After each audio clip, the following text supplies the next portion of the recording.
할렐루야, 할렐루야.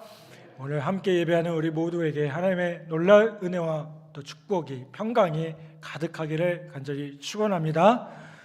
오늘 예배가 교회 방송 시스템에 조금 문제가 생겨서 조금 늦게 시작을 했습니다. 그래서 조금 예배가 늦게 끝날 수도 있습니다. 왜 이렇게 예배가 늦게 끝나나 이렇게 생각하지 마시고 시계 보지 마십시오.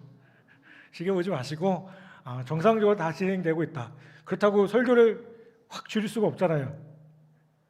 원하십니까? 네, 그래서 정상적으로 다 진행하겠습니다. 조금 늦더라도 이해해 주셨으면 좋겠습니다. 아멘.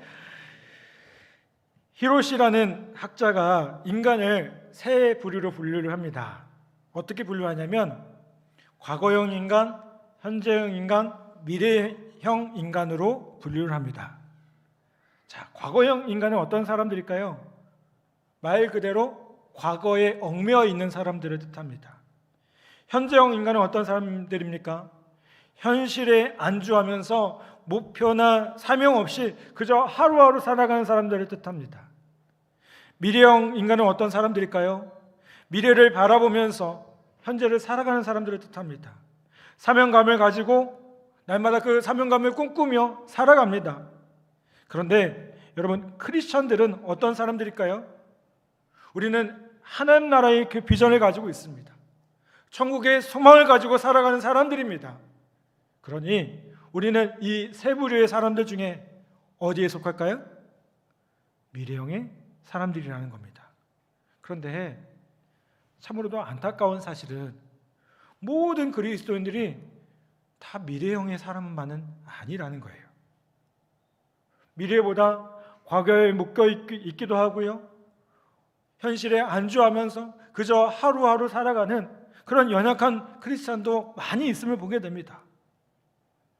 그런 우리를 향해 사도 바울은요, 오늘 말씀을 통해서 말씀합니다. 뭐라고 말씀하느냐? 하늘의 소망을 두며 살아가라고요. 한번 따라서 해보길 바랍니다. 하늘의 소망을 두며 살아가자. 아멘. 사도 바울은 하늘의 소망을 두며 살아가기 위해 이제 자신을 모델로 제시하면서요, 형제들아 너희는 함께 나를 본받으라 라고 도전합니다. 과거에 매이지 않고 현실에 안주하지 않으며 끊임없이 거룩한 목표, 그 표대를 향해서 달려가는 자신의 모습을 본받으라는 겁니다. 사도 바울이 담대하게 자신을 모델로 잘 제시할 수 있었던 이유가 무엇일까요? 사도 바울 자신이 그렇게 그리스도를 본받아서 살고 있기 때문에 그래요. 사도 바울의 모습을 보면요, 그리스도의 성품과 행위와 사역의 모든 것들이 주님을 닮아 있습니다.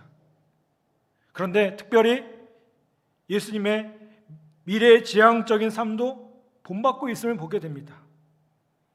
예수님이 이 땅에 계셨을 때 현실에 안주하는 삶을 살지 않으셨습니다. 아니, 현실에 안주하거나 과거에 얽매였다면 예수님께서 십자가를 지시지 않으셨을 겁니다. 히브리서 기자는 히브리서 12장 1절과 2절에서 모든 무거운 것과 얽매이기 쉬운 죄를 벗어버리고 인내로써 믿음의 경주를 다름질하자라고 하면서 이렇게 말씀하죠. 믿음의 주여 또 온전케 하신 이인 예수를 바라보자. 그는 그 앞에 있는 기쁨을 위하여 십자가를 참으사 부끄러움을 개의치 아니하시더니 하나님 보좌 우편에 앉으셨느니라 라고 말씀합니다. 여러분, 예수님은 어떤 분이십니까? 그분은 하늘에 소망을 두셨던 분이에요. 그는 자기 앞에 있는 즐거움을 위해서 십자가의 고통을 참으신 분이십니다. 그것을 감당하신 분이셔요. 사도 바울이 빌립보 교인들에게 또 자신과 몇몇 사람들을 모델로 제시한 건요, 우리의 삶에 있어서 모델이 가진 중요성을 아주 잘 알고 있기 때문에 그렇습니다. 추상적인 이론보다요, 구체적인 본을 보여주면 어떨까요? 더 잘 배웁니다. 군대에서 보면요, 우리가 그 훈련 받을 때, 우리 민간인들이 신병 훈련을 받을 때 보면 어떻게 합니까? 막 이론만 얘기하지 않아요. 우리 너무 잘 아시죠? 어떻게 합니까? 숙달된 조교의 그 시범을 보입니다. 그러면 이거 딱 보면서 이렇게 해요. 제가 요즘에 코로나 상황이 되다 보니까요, 자꾸 집에서 뭔가를 하려고 하더라고요. 뭘 하려고 하냐면요, 자꾸 집에서 뭔가 음식을 만들려고 그래요. 저만 그렇습니까? 근데 유튜브 그걸 어떻게 하게 되냐면 유튜브를 자꾸 보는 거예요. 뭐 있잖아요. 그분 있잖아요. 잘 아시는 여러분들. 설탕 많이 넣는 그분. 네. 어제도 이렇게 저녁 때 보니까 그 비빔국수가 너무 먹고 싶더라고요. 어떻게 할까요? 유튜브로 검색을 해봤습니다. 있어요. 그분이 만든 거 그대로 했습니다. 근데 그분 표현대로 진짜 이거 그대로 하면 그럴싸할 거라고 했는데 정말 그럴싸하더라고요. 제가 만들었지만 여러분, 우리가 그런 것들을 보면서 뭘 배울 수 있어요? 이렇게 하면 되는구나. 이렇게 하면 되는구나. 여러분, 그렇다면 우리의 롤 모델은 누굽니까? 여러분들 롤 모델은 누구신가요?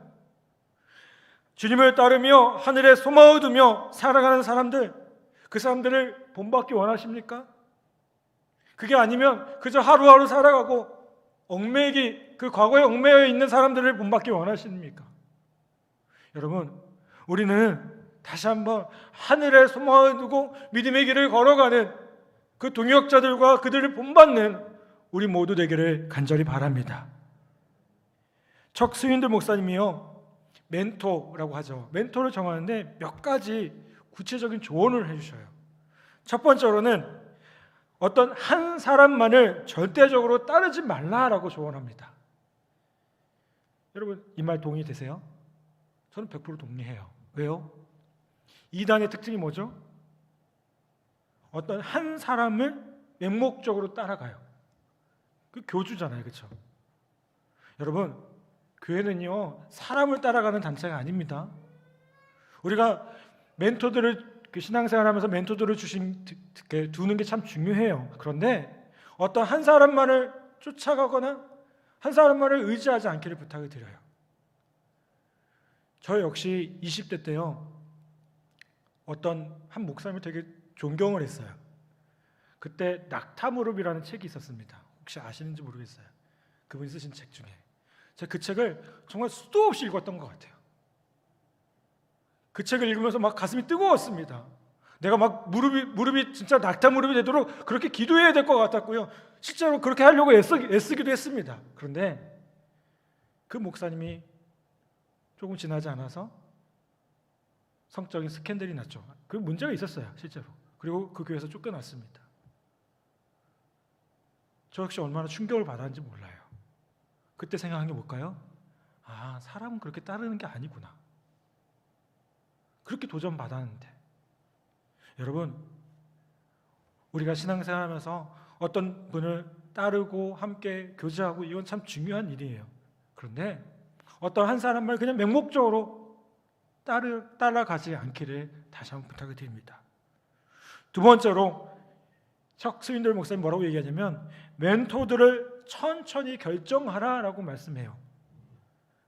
왜 그럴까요? 사람이라는 게 쉽게 알아집니까? 한 번 만났다고 알 수 있나요? 물론 사람에게 있어서 첫인상이라는 게 참 중요합니다. 그런데 그것보다 더 중요한 게 있어요. 뭐가 있을까요? 함께 교제하면서 사귀면서 알아가는 것들이에요. 여러분, 그렇기 때문에 사람이라는 건 쉽게 알 수 없기 때문에요, 멘토를 정하실 때는 조금 더 시간을 두고 천천히 그분의 인생과 그분의 삶을 들어가면서 결정하기를 부탁을 드립니다. 그리고 세 번째로 이 목사님 뭐라고 얘기하면 그분들과 정기적인 시간을 보내라 라고 얘기해요. 정기적인 시간이라는 게 뭐냐면 찾아가서 대화도 하고 또 식사도 하면서 교제하면서 깊이 알아가는 거예요. 한 분을 멘토로 정했다면 자꾸 만나라는 거예요. 왜요? 그래야만 이분의 진수들이 나타나잖아요. 여러분, 우리의 모습 가운데도 그런 멘토들을 세워서 멘토들을 두고 함께 교제하면서 신앙의 깊이를 본받는, 깊이가 더 깊어지는 귀한 은혜가 있기를 간절히 바랍니다. 그런데 이게 더 중요한 건 뭘까요? 우리가 본받을 분이 있어요. 사람이 아니죠. 우리를 위해 이 땅에 오셔서 십자가 지신 예수 그리스도, 그리고 믿음의 길을 걸어간 우리 믿음의 선배들, 바울과 같은 믿음의 선배들. 여러분, 다음 주가 저희 교회 창립 40주년입니다. 놀라지 않으시네요? 우리 교회가 이렇게 이제 아주 튼실한 교회예요. 그런데 여러분, 그 40년이라는 기간 동안 우리의 믿음의 선배들이 더 힘있게 이 교회를 세워왔습니다. 여러분, 우리가 그들을 기억하고 본받을 수 있는 그런 우리 모두가 되기를 간절히 바랍니다. 그렇게 살아갈 때 그들이 가르쳐 준 게 뭘까요? 주님이 가르쳐 주신 게 뭡니까? 이 땅에 소망을 두는 게 아니라 천국에 소망을 두면서 그렇게 살 수 있다는 것을 가르쳐 주고 있다는 겁니다. 두 번째로 바울은요, 빌립보 교인들에게 자기와 또 다른 리더를 본받으라고 한 후에 18절에 보면 이제 아주 감정적 분노를 드러내면서 빌립보 교회가 처한 현실의 삶을 묘사해 줍니다. 18절 보면 이렇게 말씀합니다. 내가 여러 번 너희에게 말하였거니와 이제도 눈물을 흘리며 말하오니 여러 사람들이 그리스도의 십자가의 원수로 행하느니라 라고 말씀합니다. 여러분, 많은 사람들이 바울과 그리스도를 본받지 않으며 살고 있습니다. 바울은 이 사람들을 뭐라고 얘기합니까? 십자가의 원수다. 또 그 다음 절에 보면요, 이 사람들의 인생 철학이 묘사되어 있습니다. 19절에 보면 이렇게 말씀합니다. 그들의 마침은 멸망이요 그들의 신은 배요 그들의 영광은 그들의 부끄러움에 있고 땅의 일을 생각하는 자라라고 말씀합니다. 여러분, 이들의 모토가 뭐였을까요? 이들의 주제의 모토가 뭐였을까요? 그죠? 먹고 마시고 즐기자였어요.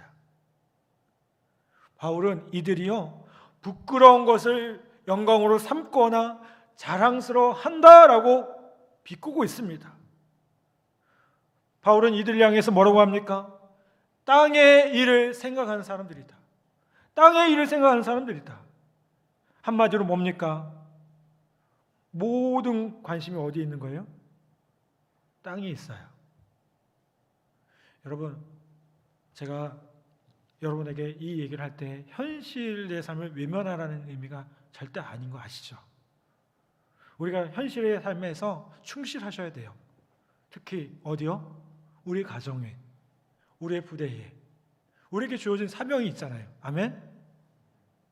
여러분, 그 사명에 충실하길 바랍니다. 그런데 문제는 거기에만 집중해서 다른 것들은 생각하지 않는 그런 삶을 살아가면 안 된다는 거예요.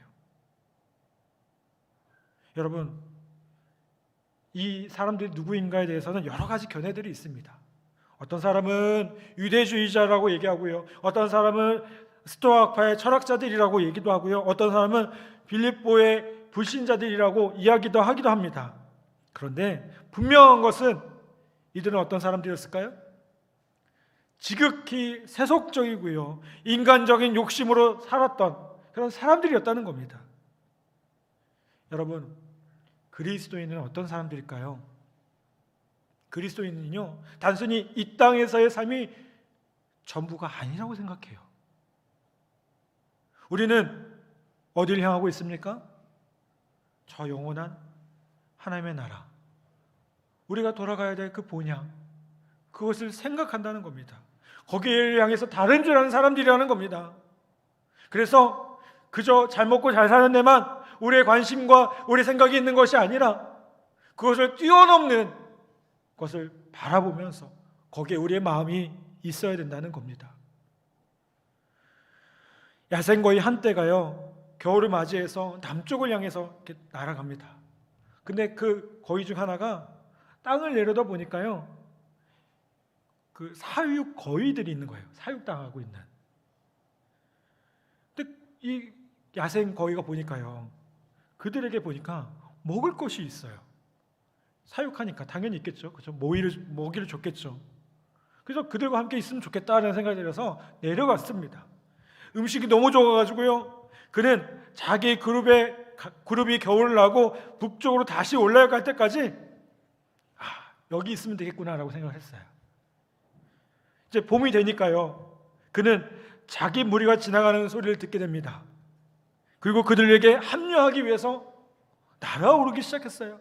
그런데 그동안 어떻게 됐을까요? 확진자가 됐어요. 확진 거의가 된 거죠, 그렇죠? 힘이 든 거예요. 그래서 못 나는 거예요. 그래서 그러면 한 계절만 더 여기에 머물다가 다음 동절기에 야생 거위들이, 자기 친구들이 이주할 때 함께 하리라고 생각합니다. 겨울이 왔습니다. 가을이 왔고요. 다시 무리가 남쪽으로 넘어갈 때 이 거위는 날개만 퍼덕거릴 뿐 계속 모이를 먹고 있었습니다. 그 다음 봄에 그들이 다시 머리 위로 지나갈 때 이제 완전히 길이 들어서 사육당하는 거위와 다름이 없었습니다. 슬프게도요, 이 거위는 자기 위에 하늘을 날아가는 동료 야생 거위들을 인식조차 하지 못하게 되었다고 합니다. 여러분, 이 이야기는 우리에게 뭘 얘기합니까? 구원받은 그리스도인들이 현재형의 인간들의 라이프 스타일에 순응하면서 마치 이 세상이 전부인 것처럼, 마치 이 세상이 다인 것처럼 세상에 매여 있는 삶을 살아간다면 우리는 어떨까요? 하늘을 날 수 없는 그런 거위와 같은 존재가 된다는 거예요. 사랑 여러분, 이 땅에 소망을 두며 사는 사람들의 그 마침이 무엇이라고 얘기합니까? 19절에 보면 그들의 마침은 멸망이에요. 그들의 마침은 멸망이라는 거예요. 그들의 근시안적이고 허망한 삶의 스타일을 쫓으면 안 된다는 겁니다. 여러분, 우리의 소망은 이 땅에서 삶의 전부가 아닙니다. 우리의 소망은요, 저 하늘나라에 있습니다. 우리에게 놀라운 비전이 있고요, 꿈이 있고요, 그것을 향해서 나아갑니다. 여러분, 그렇게 소망하며 하늘을 바라보며 살아갈 수 있는 우리 모두 되기를 간절히 바랍니다. 이제 바울은 십자가의 원수로 살아가는 현재의 중요성을 생각하는 그들에게 경계한 후에 이제 빌립보 성도들에게 참된 신분을 알게 해줍니다. 20절 말씀 보면 이렇게 말씀하죠. 그러나 우리의 시민권은 하늘에 있는지라. 아멘. 우리의 시민권이 어디에 있습니까? 하늘에 있습니다. 여러분, 그리스도인들은요, 이 땅에 있는 동안 우리는 어떤 존재입니까? 본향을 떠난 이방인이고 나그네일 뿐입니다. 이들은요, 세상 나라가 아닌 하나님 나라에 속해 있습니다. 그러므로 성숙하고 경건한 성도들은 이 세상의 모든 것을 걸지 않고 어디에다가 소망을 둡니까? 하늘나라에 소망을 둡니다. 빌립보라는 도시는요, 당시에 그 로마라는 그 큰 도시의 식민지였습니다. 그런데 식민지였기 때문에 이 빌립보 시민들은 당연히 뭐였냐면 자동적으로 로마의 시민권을 갖게 됐어요. 시민이 되었다는 겁니다. 이들 대부분은요, 로마에 한 번도 가본 적이 없었습니다. 하지만 로마 시민의 모든 권리와 특권을 누릴 수 있었어요. 그러므로 그들은 최고의 도시에 살고 있지 않으면서도 그 도시의 시민이 된다는 것의 의미를 어떻게 될까요? 잘 알고 있었어요. 그래서 바울이 이 이야기를 하고 있다는 겁니다. 그래서 바울은 이어서 그리스도인으로서 하늘로부터 오실 예수 그리스도를 기다린다라고 말합니다. 거기로부터 구원하는 자 곧 주 예수 그리스도를 기다리노니 라고 말씀합니다.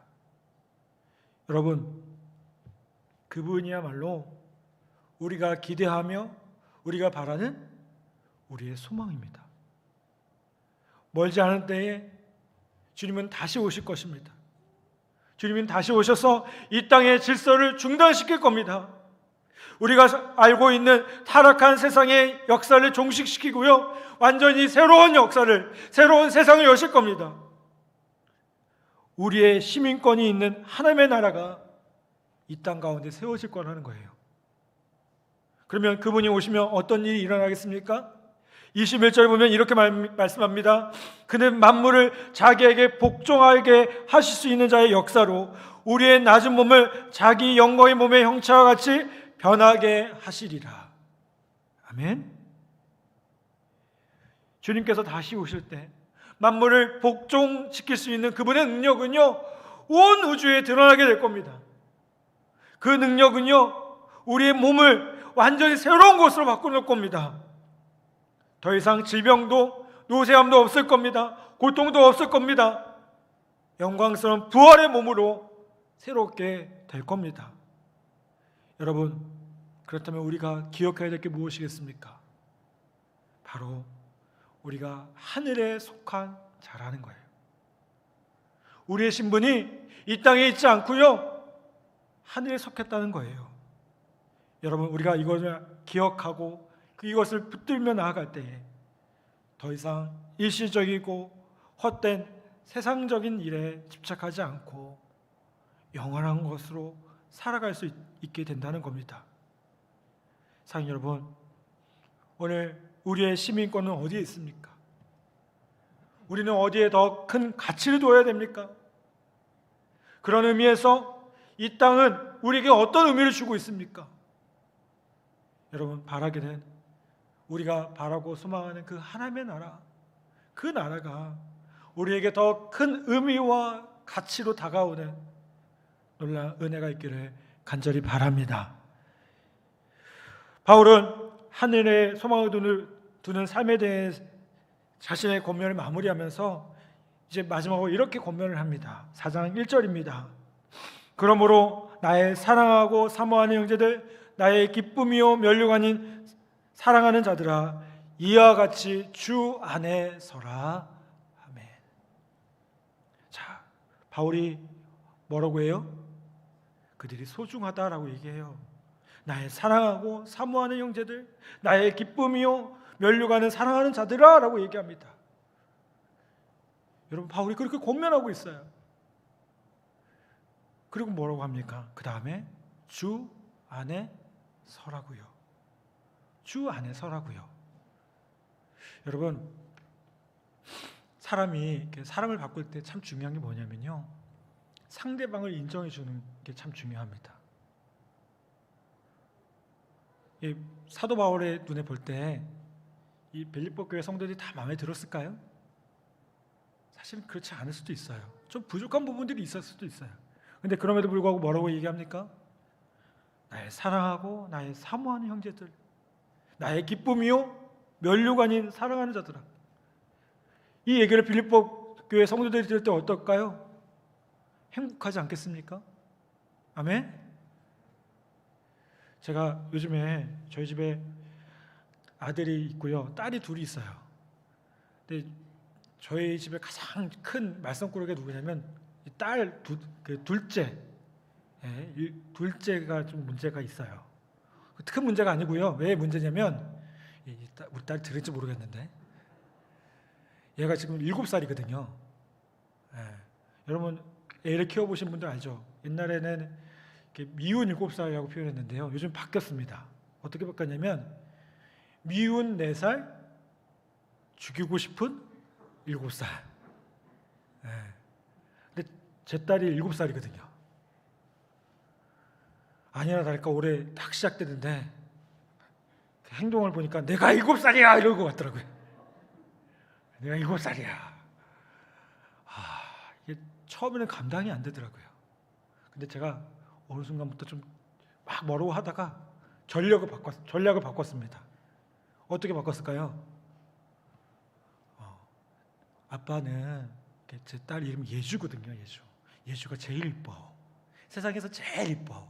어쩜 이렇게 이뻐? 그러면서 살살 달래기 시작했어요.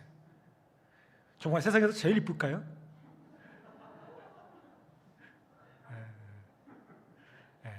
이거는 주님만 아시겠죠?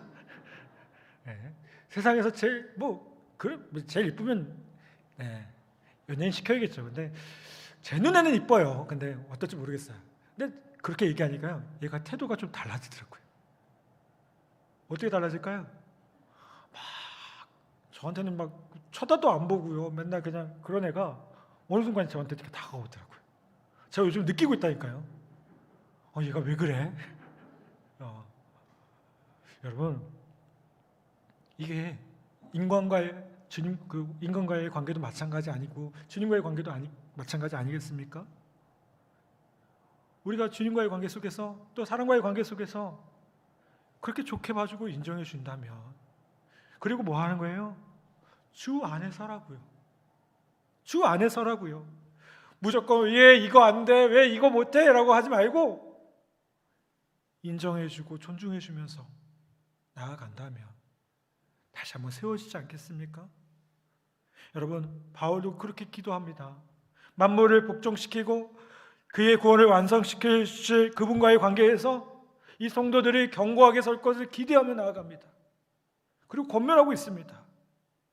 여러분, 하늘에 소망을 두며 사는 거 쉬운 일입니까? 아니요, 절대 쉬운 일 아닙니다. 저 역시 쉽지 않더라고요. 눈에 보이는 게 있잖아요. 우리의 삶의 현실이 다가오잖아요. 그런데 주님 뭐라고 얘기해요? 그럼에도 불구하고 주 안에 서라고요. 주 안에 서라는 게 뭡니까? 주님과의 지속적으로 동행하며 그분 안에 거하며 영원한 승리를 위해서 일시적인 만족이나 유혹에 굴복하지 말고 하나님 나라 위해서 살아가라고요. 사랑하는 여러분, 하늘에 소망을 두며 날마다 주 안에 설 수 있기를 간절히 부탁을 드립니다. 당장 눈앞에 있는 것이 있어 보이죠. 그것이 좋아 보입니다. 그것이 더 매력적으로 보일 수도 있습니다. 그런데 아무리 그래도요, 하나님 나라하고 비교해보면 어떻습니까? 이거는 비교 대상이 아니에요. 비교 대상이 아니에요. 여러분, 우리가 그 비교 대상이 아닌 것에 우리의 마음을 두지 마시고 좀 더 의미 있고 가치 있는 것들을 붙들며 나아가는 우리 모두 되기를 간절히 바랍니다. 그러기 위해 오늘 이 말씀처럼 바울이 얘기하죠. 먼저 좋은 모델들을 찾으시고요, 우리가 천국의 시민권자임을 잊지 않고요, 또한 우리의 삶에 만족하지 말고 천국을 소망하며 더욱 주 안에 서는 우리 모든 성도들 되기를 간절히 바랍니다. 하나님은 우리가 눈앞에만 있는 것을 바라보며 넘어진 어리석은 거위가 되지 않기를 바라고 계셔요. 여러분, 그런 어리석은 자들이 되지 않기를 바랍니다. 우리는 천국을 소망하며 살아갑니다. 천국의 시민권이 우리에게 있습니다. 여러분, 오늘 그것을 소망하며 그 소망을 꿈꾸며 다시 한번 믿음으로 살아가는 우리 모든 성도들 다 되시기를 주님의 이름으로 간절히 축복합니다. 아멘.